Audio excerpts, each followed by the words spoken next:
Hello everyone, स्वागत है आप सबका learning with Gautam YouTube channel में। तो आज के इस वीडियो हम करने वाले हैं होम साइंस का यानी कि गृह विज्ञान का जो ऑफिशियल मॉडल पेपर बोर्ड के तरफ से 2025 एग्जाम के लिए जो जारी किया गया है उसके आंसर की को आज की इस वीडियो में देखने वाले हैं। यानी कि होम साइंस का जो ऑफिशियल मॉडल पेपर है उसका आंसर की आज के इस वीडियो में देखेंगे, जो कि आपके लिए काफ़ी ज़्यादा इंपॉर्टेंट ये वीडियो होने वाला है, क्योंकि आप लोग को पता होगा कि इसमें जो क्वेश्चन होंगे सेम इसी टाइप के क्वेश्चन आपसे एग्जाम में भी पूछे जाएंगे।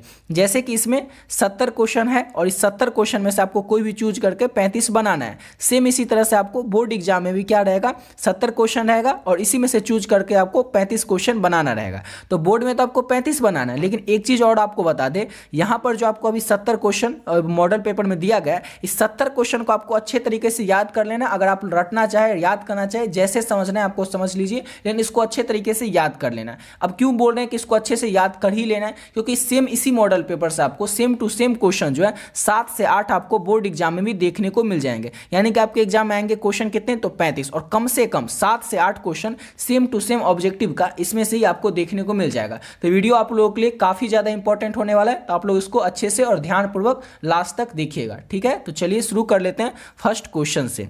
और फर्स्ट क्वेश्चन है हमारा, मानव शरीर की सबसे बड़ी अंतःस्रावी ग्रंथि कौन सी होती है। तो मानव शरीर का जो सबसे बड़ा अंतःस्रावी ग्रंथि होता है थायराइड ग्लैंड, यानी कि थायराइड। ऑप्शन नंबर बी हो जाएगा। अगला क्वेश्चन है, निम्न में से, यानी कि 4 ऑप्शन दिया हुआ है, इसमें से कौन हार्मोन का कार्य है। यानी कि हार्मोन का काम क्या होता है, तो हार्मोन का काम होता है वृद्धि करना, मरम्मत करना और प्रजनन करना। यानी कि ऑप्शन डी हो जाएगा, इनमें से सभी। ये सभी क्या है, तो हार्मोन के ही काम है।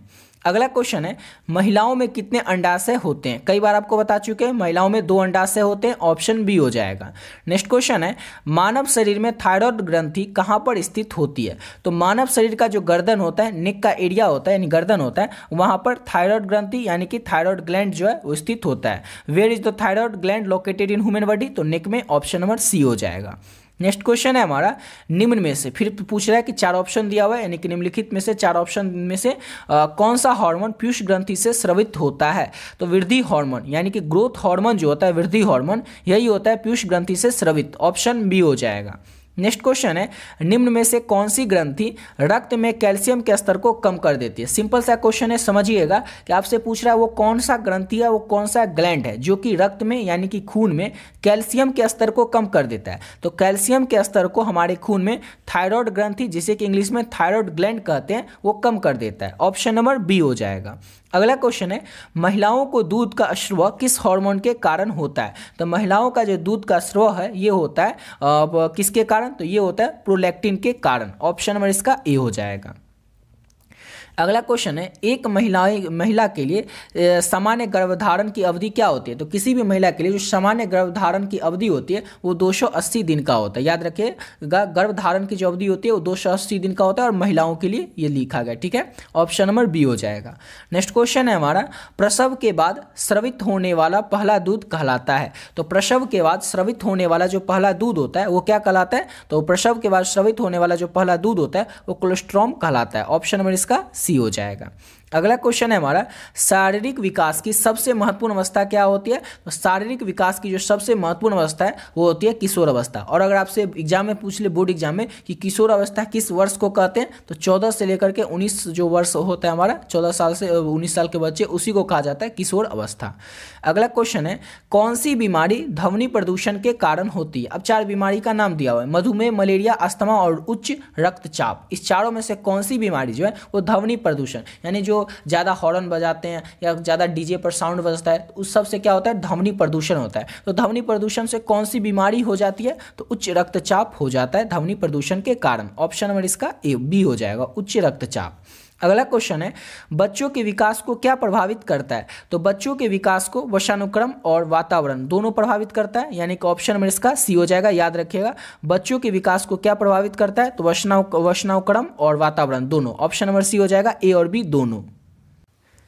और देखिए, अगर आप लोग होम साइंस के लिए एक ऐसा गेस्ट क्वेश्चन का पीडीएफ लेना चाहते हैं जिसे पढ़कर आप लोग बहुत ही बढ़िया नंबर ले आए, और अभी तक आप कुछ भी नहीं पढ़े, जिनको लगता है कि अभी तक उनका सिलेबस कंप्लीट ही नहीं हुआ है, तो वो लोग चाहते हैं कि कुछ ऐसा हमें मिल जाए, कुछ ऐसा नोट्स मिल जाए, कुछ ऐसे क्वेश्चन मिल जाए जिनको अगर हम पढ़ ले तो हमारे एग्जाम में उसी से सारा का सारा क्वेश्चन मिल जाए। तो आप लोग इस गेस्ट क्वेश्चन के पीडीएफ को ले सकते हैं, और इसका प्राइस जो है इतना कम रखें ताकि इसको हर एक बच्चा ले सकेगा, अफोर्ड कर सकेगा और अपने आने वाले एग्जाम की तैयारी अच्छे तरीके से कर सकेगा। और इसमें किसी के पास कोई एक्सक्यूज भी नहीं होगा कि कुछ किसी का प्राइस ज़्यादा था, किसी क्वेश्चन का या किसी गेस्ट पेपर का, इस कारण वो नहीं ले सके और अपने एग्जाम की तैयारी में उनसे कुछ चूक हो गई। ऐसा नहीं रहेगा, इतना कम इसका प्राइस है कि हर एक बच्चा इसको अफोर्ड कर सकेगा। और इसको अगर आप लोग पढ़ लेते हैं तो आपसे एग्जाम में एक भी क्वेश्चन नहीं छूटने वाला है। आपके एग्जाम में जितने भी क्वेश्चन आएंगे सारा का सारा क्वेश्चन आपको यहीं से देखने को मिल जाएगा। और इसका पहला सबूत आपको मिलेगा किससे? तो पहला सबूत आपको मिलेगा कि आपका जो ऑफिशियल मॉडल पेपर जारी किया गया उसमें जितने ऑब्जेक्टिव क्वेश्चन है वो सारा का सारा ऑब्जेक्टिव क्वेश्चन और सारा का सारा सब्जेक्टिव क्वेश्चन आपको इसी में से देखने को मिल जाएगा।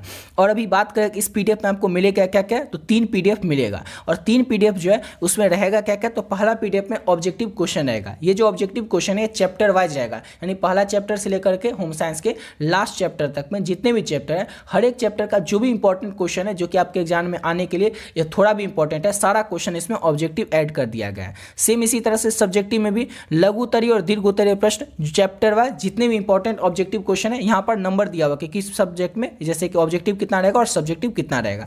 तो सब्जेक्टिव जैसे कि लघु उत्तरीय और दीर्घ उत्तरीय दोनों चैप्टर वाइज जो भी इंपॉर्टेंट है हर एक चैप्टर का वो आपको इस पीडीएफ पे मिल जाएगा देखने को।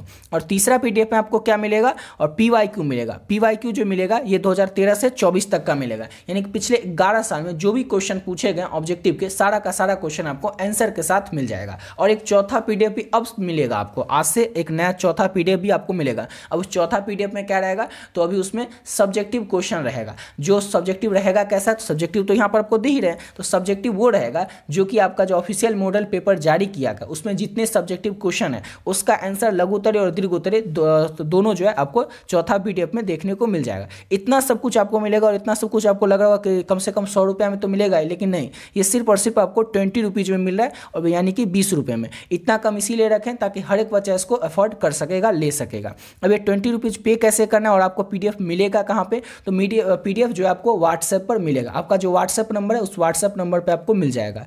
अब पे कैसे करना है, तो देखिए ये नंबर है 7903820891। इस नंबर को जैसे आप लोग फोनपे, गूगल पे या पेटीएम में डालिएगा तो नाम आ जाएगा गौतम कुमार, किसी भी माध्यम से पे कर सकते हैं। तो उसमें आपको क्या करना है, केवल और केवल आपको 20 रुपीज़ यानी कि 20 रुपये पे कर देना, और इसको पे करके आपको क्या करना है, इस नंबर पे स्क्रीनशॉट भेज देना है। जैसे ही पे कीजिएगा उसको स्क्रीनशॉट लेना है, और इस नंबर पे आपको क्या करना है, स्क्रीनशॉट को भेज देना है, और आपको एक छोटा सा मैसेज कर देना है होम साइंस, ताकि पता चल जाएगा आपका सब्जेक्ट क्या है। होम साइंस मैसेज कर दीजिएगा, और आपको जो तीनों पीडीएफ है और अभी जो एक्स्ट्रा भी ऐड कर दिया गया वो चारों पीडीएफ आपको मिल जाएगा। समझ गए? तो इस तरह से आप लोग होम साइंस का सारा इंपॉर्टेंट क्वेश्चन का जो पीडीएफ है, चाहे वो ऑब्जेक्टिव हो या सब्जेक्टिव हो, ले सकते हैं, और इसको पढ़ करके आप लोग बहुत ही कम समय में और बहुत ही बढ़िया नंबर ला सकते हैं अपने एग्जाम में। और जिनको भी लगता है कि होम साइंस में कुछ खास नहीं पढ़े हैं या फिर उनका सिलेबस कंप्लीट ही नहीं हुआ है, तो वो लोग खास रूप से इस पीडीएफ को ले सकते हैं और अच्छे नंबर ला सकते हैं। समझ गए? इसमें जितना इंपॉर्टेंट क्वेश्चन, जितना क्वेश्चन है सबको कर लीजिए, और इसके अलावा आपको कुछ भी करने की नहीं जरूरत पड़ेगी, ना कोई बुक, ना कोई गेस्ट क्वेश्चन या गेस्ट पेपर या फिर क्वेश्चन में कुछ भी करने की जरूरत नहीं पड़ेगी। बस इसमें जितना ऑब्जेक्टिव है, सब्जेक्टिव है, और पीवाईक्यू भी थोड़ा, पीवाईक्यू यानी प्रीवियस ईयर क्वेश्चन जो है इसको भी थोड़ा देख लीजिएगा। अगर ये नहीं भी हो तो चलेगा, लेकिन बस ये 2 पीडीएफ को अच्छे से आप लोग कंप्लीट कर लीजिए, उसके बाद आप लोगों को होम साइंस की टेंशन छोड़ ही देनी है। ठीक है, चलिए बात है अपने अगले क्वेश्चन पे। तो नेक्स्ट क्वेश्चन है हमारा, मनुष्यों में गुणसूत्रों की संख्या कितनी होती है? तो मनुष्य में गुणसूत्रों की जो संख्या है वो 46 होती है, 46 होती है। ऑप्शन नंबर सी हो जाएगा। नेक्स्ट क्वेश्चन है, वस्तुओं को जलाने से कौन सी गैस उत्पन्न होती है? किसी भी वस्तु को हम जलाते हैं तो उससे कार्बन डाइऑक्साइड जो है उत्पन्न होता है। ऑप्शन नंबर सी हो जाएगा। क्या उत्पन्न होता है? तो कार्बन डाइऑक्साइड। अगला क्वेश्चन है, निम्नलिखित में से कौन सा संसाधन सभी परिवारों के लिए समान है? वो कौन सा संसाधन है? 4 ऑप्शन में आपको बताना है जो कि सभी परिवारों के लिए क्या है, तो समान है। तो समय तो सबके पास एक ही जैसा होता है, ऐसा तो नहीं किसी के पास 25 घंटा है और किसी के पास 22 ही घंटा है, सबके पास 24 घंटा है एक दिन में। अगला क्वेश्चन है, जल के कीटाणु शोधन के लिए किसका प्रयोग करते हैं? जल के कीटाणु शोधन के लिए हम किस चीज़ का प्रयोग करेंगे? ये क्वेश्चन आपको परसों जो वीडियो करवाए थे होम साइंस का उसमें ही बता दिए थे। किस चीज़ का प्रयोग करेंगे? तो याद रखना है आपको, क्लोरीन की गोली का। ऑप्शन नंबर ए हो जाएगा, क्लोरीन की गोली का प्रयोग करेंगे जल में जो कीटाणु रहते हैं उसको हटाने के लिए, ठीक है। या फिर अगर ऑप्शन में रहता है जल को गर्म कर सकते हैं तो वो भी आप लोग टिक लगा सकते हैं, ठीक है। लेकिन यहाँ पर सिर्फ क्लोरीन की गोली है इसलिए क्लोरीन ही लगाएंगे, ऑप्शन ए हो जाएगा। अगला क्वेश्चन है, ये देखिए, ये क्वेश्चन पहला ही क्वेश्चन था, परसों जो करवाए थे उसका ये पहला ही क्वेश्चन था कि कौन प्राकृतिक तंतु है? प्राकृतिक तंतु कौन है? तो देखिए, रेशम, सूत और ऊन, ये तीनों क्या है तो हमें प्राकृतिक रूप से प्राप्त होता है, इसलिए ऑप्शन डी हो जाएगा। इनमें से सभी क्या है तो नेचुरल फाइबर है, प्राकृतिक तंतु है। अगला क्वेश्चन है, एगमार्क किन पदार्थों की गुणवत्ता और शुद्धता को तय करता है? तो एगमार्क जो होता है किस पदार्थ जो होता है, किस तरह के पदार्थ होते हैं जिसकी की गुणवत्ता को और शुद्धता को तय करता है? तो एगमार्क जो होता है कृषि पदार्थ की गुणवत्ता और शुद्धता को तय करता है, यानी कि ऑप्शन नंबर इसका बी हो जाएगा। नेक्स्ट क्वेश्चन है, विटामिन डी का मुख्य स्रोत क्या है? ये सारा का सारा क्वेश्चन आपको करवा चुके हैं और सारा का सारा क्वेश्चन आपको नोट्स में भी देखने को मिल जाएगा, जो अभी आपको ऊपर में नोट्स के बारे में बताए हैं उसमें। तो विटामिन डी का मुख्य स्रोत क्या होता है? तो सूर्य का प्रकाश, सूर्य की जो रोशनी, कई बार आपको बता चुके हैं, धूप यानी कि सूर्य की रोशनी जो है ये विटामिन डी का मुख्य स्रोत है। अब अगला क्वेश्चन क्या है हमारा? तो अगला क्वेश्चन है, निम्नलिखित में से यानी कि 4 ऑप्शन जो दिया है इसमें से दूध के किस उत्पाद में आसानी से मिलावट नहीं की जा सकती है? अब वो दूध का कौन सा उत्पाद है 4 ऑप्शन में से जिसमें क्या कि आसानी से मिलावट नहीं की जा सकती है? तो चलिए, दही में कुछ मिला भी दे, मिठाई में भी थोड़ा कुछ मिला दे, खोआ में मिला सकते हैं, लेकिन घी में तो नहीं मिला सकता। वो जो भी मिलाएगा वो ऊपर में, जैसे तेल मिलाएगा तो ऊपर में ही आ जाएगा, अलग हो जाएगा। तो दूध के किस उत्पाद में आसानी से मिलावट नहीं की जा सकती है? तो घी में, ऑप्शन नंबर बी हो जाएगा। अगला क्वेश्चन है, आहारीय फाइबर सहायता करता है? तो जो हमारा आहारीय फाइबर होता है यह किस चीज़ में सहायता करता है? तो कब्ज की रोकथाम में हमारी सहायता करता है, ऑप्शन नंबर इसका बी हो जाएगा। अगला क्वेश्चन है, नमक में कौन सा खनिज मिलाया जाता है? नमक में कौन सा खनिज मिलाया जाता है? तो नमक में आयोडीन मिलाया जाता है, ऑप्शन नंबर इसका बी हो जाएगा। अगला क्वेश्चन है, निम्नलिखित में से किस धब्बा को छुड़ाना सबसे कठिन होता है? वो कौन सा धब्बा है जिसको कि छुड़ाना सबसे कठिन होता है? तो सबसे कठिन होता है चिकनाई के धब्बे को छुड़ाना, यानी कि ऑप्शन नंबर डी हो जाएगा। अगला क्वेश्चन है, सोलेलिन नामक विष पाया जाता है? तो सोलेलिन नामक विष जो होता है वो किस में पाया जाता है? तो आलू के हरे रंग में, ऑप्शन नंबर ए हो जाएगा। आलू के हरे रंग में सोलेलिन नामक विष पाया जाता है, ऑप्शन नंबर ए हो जाएगा। अगला क्वेश्चन है, कोकून से कौन सा रेशा प्राप्त होता है? कोकन जो होता है उससे कौन सा रेशा हमें प्राप्त होता है? तो कोकन से हमें रेशम प्राप्त होता है, जिसे कि इंग्लिश में कहते हैं और सिल्क। तो याद रखना आपको, कोकन से कौन सा रेशा प्राप्त होता है? तो रेशम प्राप्त होता है। Which fibre is obtain from cocoon? तो सिल्क प्राप्त होता है, ऑप्शन सी हो जाएगा। अगला क्वेश्चन है, सुजनी कढ़ाई का क्वेश्चन क्या था? सुजनी कढ़ाई का काम किस राज्य से संबंधित है? तो सबको पता होगा, इसमें तो बताने की जरूरत होनी नहीं चाहिए, जो बिहार के बच्चे होंगे उनके लिए। तो सुजनी कढ़ाई का काम किस राज्य से संबंधित है? तो बिहार से ही संबंधित है, ऑप्शन नंबर सी हो जाएगा। अगला क्वेश्चन है हमारा, इनमें से कौन मिश्रित वस्त्र है? 4 ऑप्शन में से आपको बताना है कि मिश्रित वस्त्र कौन सा है? तो टेरिकॉटा, उसके बाद क्या है कॉट्स उल, उसके बाद टेरी सिल्क, ये सभी क्या है? तो ये मिश्रित वस्त्र या मिश्रित कपड़ा ही है, यानी कि सभी प्रकार का इसमें मिश्रण किया जाता है सभी प्रकार के वस्त्रों का, ऑप्शन डी हो जाएगा, इनमें से सभी। अगला क्वेश्चन है, पारिवारिक साधनों का समुचित उपयोग कहलाता है? तो पारिवारिक साधनों का जो समुचित उपयोग है वो क्या कहलाता है? तो गृह प्रबंधन कहलाता है, पारिवारिक साधनों का समुचित उपयोग, ऑप्शन डी हो जाएगा। अगला क्वेश्चन है, निम्नलिखित में से यानी 4 ऑप्शन जो दिया है इसमें से कौन सा कार्य सबसे अधिक थका देने वाला है? खाना बनाना, बात करना, पढ़ना या चलना? अब इसमें से क्या है जो सबसे ज़्यादा थकाता है? तो पढ़ने में तो कोई ज़्यादा दिक्कत नहीं होती है, चलने में उतना प्रॉब्लम नहीं होता है, बात करने में बैठे रहते हैं, बात करते रहते हैं, लेकिन खाना बनाना इस सब के अनुरूप जो है, यानी कि इस सब के मुकाबले में ज़्यादा थका देने वाला काम है, इसलिए हो जाएगा ऑप्शन ए हो जाएगा, खाना बनाना। अब अगला क्वेश्चन है, ट्रिप्सिन किसके पाचन में मदद करता है? ट्रिप्सिन जो होता है या किसके पाचन में मदद करता है? तो ट्रिप्सिन जो है प्रोटीन के पाचन में मदद करता है, यानी कि ऑप्शन क्या हो जाएगा? तो ऑप्शन में इसका बी हो जाएगा। अगला क्वेश्चन है, कौन सा पोषक तत्व ऊर्जा नहीं देता है? 4 ऑप्शन है, जैसे कि कार्बोज, वसा, प्रोटीन और विटामिन, इसमें से कौन सा पोषक तत्व है जो कि हमें क्या करता है? ऊर्जा नहीं देता है। कौन ऊर्जा नहीं देता है हमें? तो प्रोटीन, विटामिन जो होता है ये हमें ऊर्जा नहीं देता है, ऑप्शन नंबर इसका डी हो जाएगा। अगला क्वेश्चन है, मांड, जिसे कि इंग्लिश में स्टार्च भी कहते हैं, तो ये किन कपड़ों में लगाया जाता है? स्टार्च को जो है किन कपड़ों में लगाया जाता है? तो सूती कपड़ा में स्टार्च को लगाया जाता है, यानी कि ऑप्शन नंबर इसका बी हो जाएगा। अगला क्वेश्चन है, निम्न में से यानी 4 ऑप्शन दिया इसमें से कौन सा कीड़ा कपड़ों को नुकसान पहुंचाता है। कौन सा कीड़ा जो होता है वो क्या करता है कि कपड़ों को नुकसान पहुंचाता है। तो सिल्वर फिश जो है ये क्या करता है तो कपड़ों को नुकसान पहुंचाता है। ऑप्शन नंबर इसका डी हो जाएगा। अगला क्वेश्चन है, इनमें से यानी 4 ऑप्शन में से कौन सूती कपड़ों की धुलाई का अंतिम चरण है। तो सूती कपड़ा को जब हम धोते हैं तो उसका अंत में क्या करते हैं तो कलप लगाते हैं। क्या करते हैं तो कलप उस पर लगाते हैं। ऑप्शन नंबर इसका ए हो जाएगा। अगला क्वेश्चन है, इनमें से कौन प्राणिज धब्बा है। प्राणिज धब्बा कौन सा है, 4 ऑप्शन में से आपको बताना है। तो इसका हो जाएगा दूध। दूध जो है ये प्राणिज धब्बा के अंतर्गत आता है। ऑप्शन नंबर ए हो जाएगा। यहाँ तक आपको आधा क्वेश्चन करवा रहे हैं, यानी कि आपके एग्जाम में आएंगे कितने 70। आपको बनाना कितना है कोई भी चूज करके 35 क्वेश्चन। अब 35 क्वेश्चन आपको करवा दिए। अब अगला क्वेश्चन कर लेते हैं 36 क्वेश्चन से, ठीक है। अगला क्वेश्चन है, सिरका है। सिरका जो है 4 ऑप्शन में से आपको बताना है क्या होता है तो क्षारीय पदार्थ होता है। क्षारीय पदार्थ होता है सिरका। ऑप्शन ए हो जाएगा। अगला क्वेश्चन है, कीड़ों को वस्त्र से दूर रखने के लिए प्रयोग किया जाता है। कीड़ों को वस्त्र से दूर रखने के लिए किस चीज़ का प्रयोग किया जाता है तो सूखी नीम की पत्तियों का, नेफ्थलीन की गोली का और समाचार पत्र के स्याही का, यानी कि ऑप्शन डी हो जाएगा इनमें से सभी का। कीड़ों को वस्त्र से दूर रखने के लिए इनमें से सभी का प्रयोग किया जाता है। अगला क्वेश्चन है, सबसे सरल सिलाई क्या है। सबसे सरल सिलाई क्या है, इसमें से 4 ऑप्शन में सबको बताना है। तो इसका हो जाएगा रनिंग स्टिच। रनिंग स्टिच जो है सबसे सरल सिलाई है। ऑप्शन नंबर इसका ए हो जाएगा। अगला क्वेश्चन है, आहार आयोजन में इनमें से किसकी बचत करने में मदद करती है। आहार आयोजन जो 4 ऑप्शन में सबको बताना है, ये किसकी बचत करने में हमारी मदद करती है। तो देखिए, समय का भी, ईंधन का भी और ऊर्जा का भी, इन तीनों का बचत करने में हमारी मदद करती है आहार आयोजन। ऑप्शन डी हो जाएगा इनमें से सभी।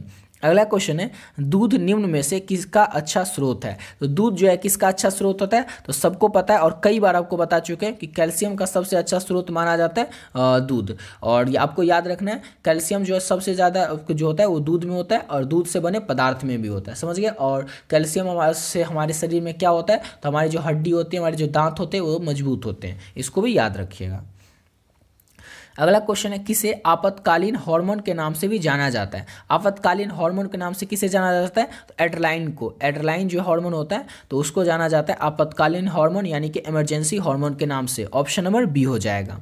अगला क्वेश्चन है, एक महिला कितनी अंडवाहिनी यानी कि फ्लोपियन ट्यूब होती है। तो एक महिला में कितनी अंडवाहिनी यानी कि जिसे इंग्लिश में कहते हैं फ्लोपियन ट्यूब कितनी होती है तो 2 होती है। ऑप्शन नंबर इसका ए हो जाएगा।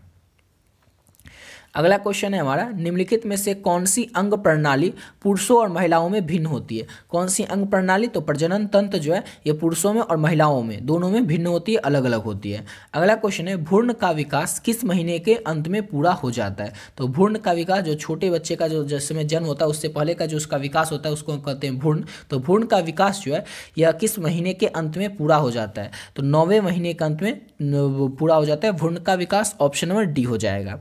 अगला क्वेश्चन है हमारा, विश्व पर्यावरण दिवस कब मनाया जाता है। इस क्वेश्चन को तो आप लोग रट ही जाइएगा, कई बार ये क्वेश्चन पूछा जा चुका है कि विश्व पर्यावरण दिवस कब मनाया जाता है। तो 5 जून को प्रत्येक वर्ष विश्व पर्यावरण दिवस के रूप में मनाया जाता है। अगला क्वेश्चन है, ध्वनि की तीव्रता को मापने की इकाई क्या होती है।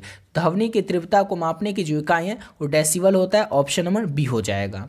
अगला क्वेश्चन है हमारा, निम्नलिखित में से कौन सूखा आपदा का कारण है। सूखा आपदा का कारण क्या होता है तो देखिए, वन का हम विनाश करें, जंगल का विनाश करें, नदी के मार्गों को परिवर्तित कर देते हैं, भूमिगत जल जो होता है उसका दोहन कर देते हैं, इस सब से क्या होता है तो सूखा आपदा आता है। ऑप्शन नंबर इसका डी हो जाएगा, यानी कि सूखा पड़ जाता है, अकाल पड़ जाता है। अगला क्वेश्चन है, वायु प्रदूषण को कम किया जा सकता है। तो वायु प्रदूषण को किस तरह से कम किया जा सकता है तो देखिए, सार्वजनिक परिवहन का उपयोग करके वायु प्रदूषण से कैसे कम होगा। अब जैसे हम सब अपना अपना बाइक निकाल लेता है, सब अपना अपना कार लेके चल देता है, तो अगर सभी लोग सार्वजनिक यानी कि जो बस होता है, ट्रेन होता है, इस सब का यूज करेगा तो क्या होगा, उतना कम जो होगा व्हीकल्स सड़क पर जाएंगे। उसके बाद क्या है, प्लास्टिक की थैलियों से परहेज करेंगे, अधिक से अधिक पेड़ लगाएंगे। इस सब से क्या होगा, जो हमारा वायु प्रदूषण है उसको कम किया जा सकता है, यानी कि ऑप्शन डी हो जाएगा इनमें से सभी का। अगला क्वेश्चन है, एसबीएम जो होता है इसका फुल फॉर्म क्या होता है। तो एक्सबीएम का फुल फॉर्म क्या होता है सबको पता होना चाहिए, स्वच्छ भारत मिशन। याद रखना है एसबीएम का फुल फॉर्म तो स्वच्छ भारत मिशन। ऑप्शन नंबर इसका ए हो जाएगा। अगला क्वेश्चन है, प्रत्येक व्यक्ति के लिए कौन सा आहार आवश्यक होता है? तो प्रत्येक व्यक्ति के लिए संतुलित आहार जो होता है वो आवश्यक होता है। क्या होता है? तो आवश्यक होता है प्रत्येक व्यक्ति के लिए संतुलित आहार, ऑप्शन सी हो जाएगा। नेक्स्ट क्वेश्चन है, खेसारी दाल का अधिक सेवन से क्या होता है? अगर खेसारी दाल का कोई अधिक सेवन करेगा उससे लाइथिज्म हो जाएगा। क्या हो जाएगा? लाइथिज्म हो जाएगा। ऑप्शन नंबर इसका सी हो जाएगा। अगला क्वेश्चन करते हैं। अगला क्वेश्चन है, निम्न में से कौन भोजन खराब होने का कारण होता है? 4 ऑप्शन में सबको बताना है कि भोजन खराब होने का कारण क्या होता है। तो सूक्ष्म जीव, तापमान और हवा, ये तीनों जो है यानी कि ऑप्शन डी हो जाएगा। इनमें से सभी ये भोजन का खराब होने का कारण होता है। ऑप्शन डी हो जाएगा। अब अगला क्वेश्चन करते हैं और 53 नंबर क्वेश्चन हमारा, सूखा कर खाद्य पदार्थ को संरक्षित करने की विधि क्या होती है? सूखा कर खाद्य पदार्थ यानी खाने का जो पदार्थ होता है उसको संरक्षित करने का विधि होता है एक ही, और होता है निर्जलीकरण। ऑप्शन नंबर सी हो जाएगा।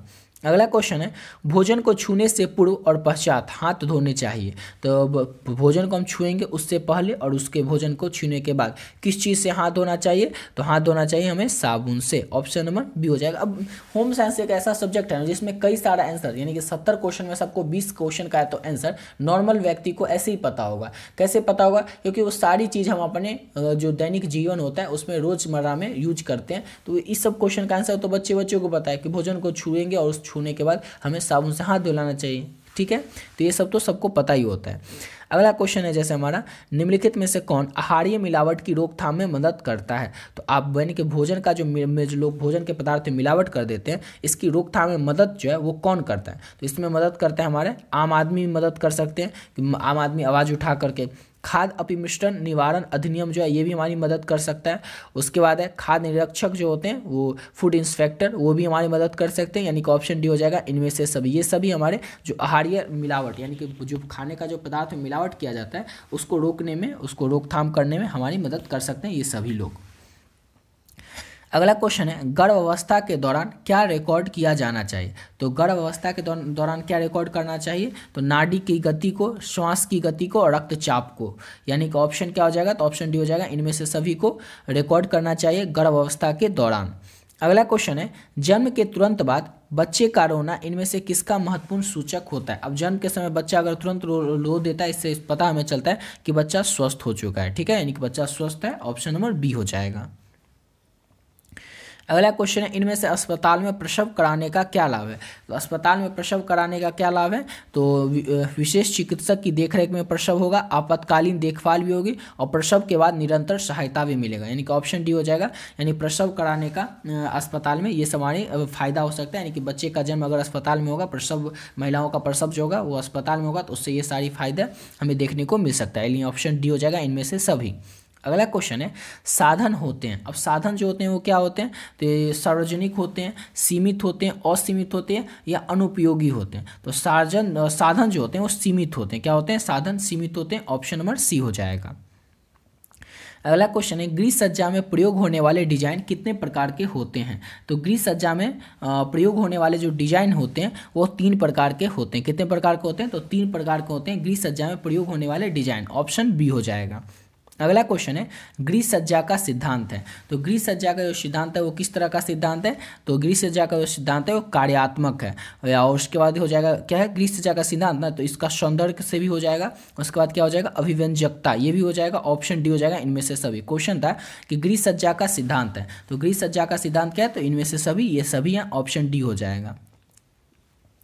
अगला क्वेश्चन है, कला किस अभिव्यक्ति का सुंदर माध्यम है? कला जो है किस अभिव्यक्ति का सुंदर माध्यम होता है? तो कला मनुष्य की भावनाओं का सुंदर माध्यम होता है। ऑप्शन सी हो जाएगा। नेक्स्ट क्वेश्चन है, निम्नलिखित में से कौन ठंडा रंग है? 4 ऑप्शन में सबको बताना है कि ठंडा रंग कौन सा है। तो बैगनी जो होता है ये ठंडा रंग होता है। ऑप्शन नंबर सी हो जाएगा। अगला क्वेश्चन है, निम्नलिखित में से कौन जीवन बीमा निगम का लाभ है? तो 4 ऑप्शन में से आपको बताना है जीवन बीमा निगम का लाभ क्या है। तो जोखिम कवरेज, ऋण सुविधा, आयकर में छूट, इनमें से सभी, यानी कि ऑप्शन डी हो जाएगा। इनमें से सभी जो है ये जीवन बीमा निगम का लाभ है। ऑप्शन डी हो जाएगा। अगला क्वेश्चन है, निम्नलिखित में से कौन सा कार्य नैतिकता नहीं है? 4 ऑप्शन में से आपको बताना है कि नैतिकता का कार्य कौन सा नहीं है। तो प्रतिस्पर्धा, अब किसी से हम प्रतिस्पर्धा करेंगे, ये तो नैतिकता में नहीं आता है, नैतिकता के अंदर नहीं आता है ना। जितने भी अच्छे काम होते हैं, भलाई के काम होते हैं, वो सब आते हैं नैतिकता के अंदर, और जो अब भलाई के काम नहीं होते वो सब, या फिर अच्छे काम नहीं होते वो सब नैतिकता के अंतर्गत नहीं आते। तो किसी से प्रतिस्पर्धा करना ये भी नैतिकता के अंदर नहीं आता है। अगला क्वेश्चन है ऊनी कपड़े जो होते हैं किस रेशे से बनते हैं। तो ऊनी कपड़े जो होते हैं सबको पता होगा, देखिए जैसे आपको बताया था ना कि होम साइंस में कई सारा क्वेश्चन जो होता है अपने आप आपको पता होगा उसका आंसर। तो ऊनी कपड़े जो होते हैं पशुओं के बाल से बनते हैं। आपको पता है कि ऊनी कपड़ा तना से तो बनेगा नहीं, तना के पत्ता से, कपास या कुकन से बनेगा नहीं, वो पशु के बाल से ही बनते हैं ऊनी कपड़े। ठीक है, इसलिए ऑप्शन इसका बी हो जाएगा। अगला क्वेश्चन है इनमें से रेडीमेड वस्त्रों में गुणवत्ता का चिन्ह कौन सा है। चार ऑप्शन में से आपको बताना है रेडीमेड वस्त्र में गुणवत्ता का चिन्ह क्या है। तो सिलाई, अस्तर और बंधक, ये तीनों जो है ये रेडीमेड वस्त्र यानी कि रेडीमेड कपड़ा में गुणवत्ता का उनके जो क्वालिटी को होता है उसका चिन्ह है। ऑप्शन नंबर डी हो जाएगा इनमें से सभी। अगला क्वेश्चन है हमारा निम्नलिखित में से किसके द्वारा हल्दी में मिलावट की जांच की जा सकती है। तो किसके द्वारा हल्दी में मिलावट है कि नहीं इसकी जांच की जा सकती है, किसके द्वारा। तो नाइट्रिक अम्ल के द्वारा, नाइट्रिक एसिड के द्वारा हल्दी में मिलावट की जांच की जा सकती है। ऑप्शन सी हो जाएगा।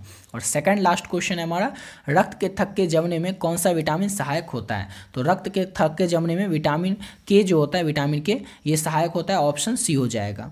अगला क्वेश्चन है एक व्यक्ति की दैनिक कैलोरी की आवश्यकताएं किस पर निर्भर करती है। तो किसी भी व्यक्ति की जो दैनिक कैलोरी होती है ये निर्भर किस पर करती है। तो देखिए वजन पर भी, आयु पर भी और गतिविधि स्तर पर भी किसी भी व्यक्ति की दैनिक कैलोरी जो होती है वो निर्भर करती है। ऑप्शन में इसका डी हो जाएगा इनमें से सभी पर। ठीक है, तो इसी के साथ वीडियो यहीं पे कंप्लीट करते हैं। आपको 70 का 70 क्वेश्चन बता दिए। नेक्स्ट वीडियो में क्या करेंगे, होम साइंस के जितने भी लघु उत्तरीय प्रश्न है उसको करेंगे। उसके नेक्स्ट वीडियो में क्या करेंगे, होम साइंस के दीर्घ उत्तरीय प्रश्न को करेंगे।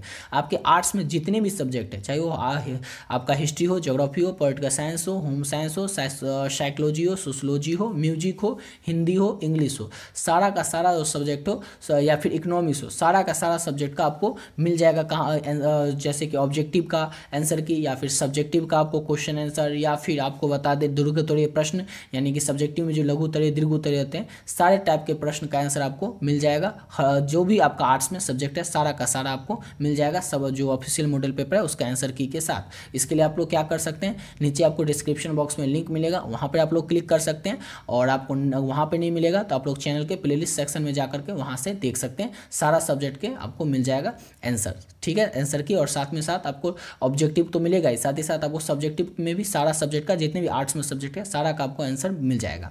और एक दो सब्जेक्ट का अगर नहीं आपको मिलेगा तो वीडियो अपलोड होना बाकी होगा, वीडियो अपलोड होती ही आपको देखने को मिल जाएगा प्लेलिस्ट सेक्शन में। ठीक है, तो इस तरह से आप लोग देख सकते हैं ऑब्जेक्टिव और सब्जेक्टिव दोनों का आंसर।